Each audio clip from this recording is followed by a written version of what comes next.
Hello students, how are you? Today we will discuss sexual reproduction.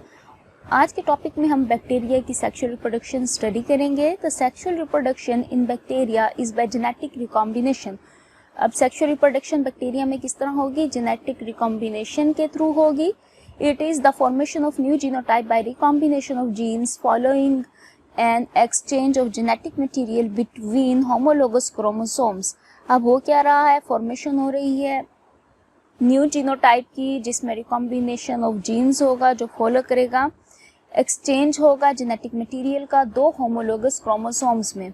It is regarded as primitive form of sexual production. इसको हम primitive sexual reproduction भी कहेंगे। It differs from eukaryotic sexual reproduction. अब ये बिल्कुल differ है eukaryotic की जो सेक्सुअल रिप्रोडक्शन है उससे।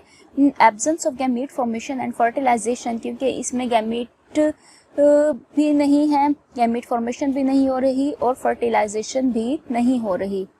Now bacterial recombination. In bacterial recombination the sales do not fuse. अब जो बैक्टीरिया की रिकॉम्बिनेशन है उसमें जो सेल्स हैं वो आपस में फ्यूज नहीं करेंगे, नहीं मिलेंगे।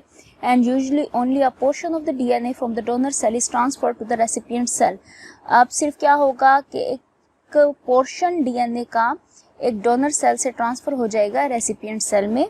Inside the recipient cell, the donor DNA fragment is positioned alongside the recipient DNA in such a way that homologous genes are adjacent. अब होगा क्या कि जो हमारे पास है रेसिपिएंट सेल है उसके अंदर जो डोनर डीएनए फ्रैगमेंट गया था वो पोजीशनड हो जाएगा साइड पे, किसके? रेसिपिएंट डीएनए के। इस वे में कि जो होमोलोगस जीन्स हैं वो एक दूसरे के एडजेसेंट होंगे, मीन्स साथ साथ होंगे। Enzymes act on the recipient DNA. अब एंजाइम एक्ट करेगा रेसिपिएंट डीएनए पे, causing nicks and removal of a fragment. वो निक्स बना देगा, मीन्स के कट लगा देगा और वहाँ से फ्रैगमेंट का रिमूव कर देगा। The donor DNA is integrated into a recipient DNA. जो डोनर डीएनए है वो इंटीग्रेट कर जाएगा रेसिपिएंट डीएनए में in place of the remove DNA. जो डीएनए रिमूव हुआ था उसकी जगह पे। The recipient cell then becomes the recombinant cell. और जो रेसिपिएंट सेल है वो रिकॉम्बिनेंट बन जाएगा because its DNA contains DNA of both the donor and the recipient cell. अब रिकॉम्बिनेंट क्यों बनेगा? क्योंकि उसके पास अपना भी डीएनए होगा और उसके पास डोनर का भी डीएनए होगा। Such DNA is known as recombinant DNA. और इस तरह के डीएनए को कौन सा डीएनए कहते हैं? Recombinant DNA. Now methods of bacterial recombination. अब हम देखते हैं कि बैक्टीरिया की जो रिकॉम्बिनेशन है वो कौन कौन से मेथड से हो सकती है। इन bacteria genetic recombination results from 3 types of gene transfer. अब जेनेटिक रिकॉम्बिनेशन किसके रिजल्ट में होगी? 3 टाइप्स के जीन ट्रांसफर के रिजल्ट में होगी। Number 1 transformation, number 2 conjugation, number 3 transduction. Number 1 transformation. Transformation में क्या होगा? ट्रांसफर इसके नेम से ही शो हो रहा है, ट्रांसफर होगा of cell free DNA from one cell to another. अब जस्ट डीएनए का ट्रांसफर हो रहा है सेल फ्री डीएनए एक सेल से दूसरे में। And next is conjugation. अब कॉन्जुगेशन में क्या होगा? Transfer of genes between the cells that are in physical contact with one and other.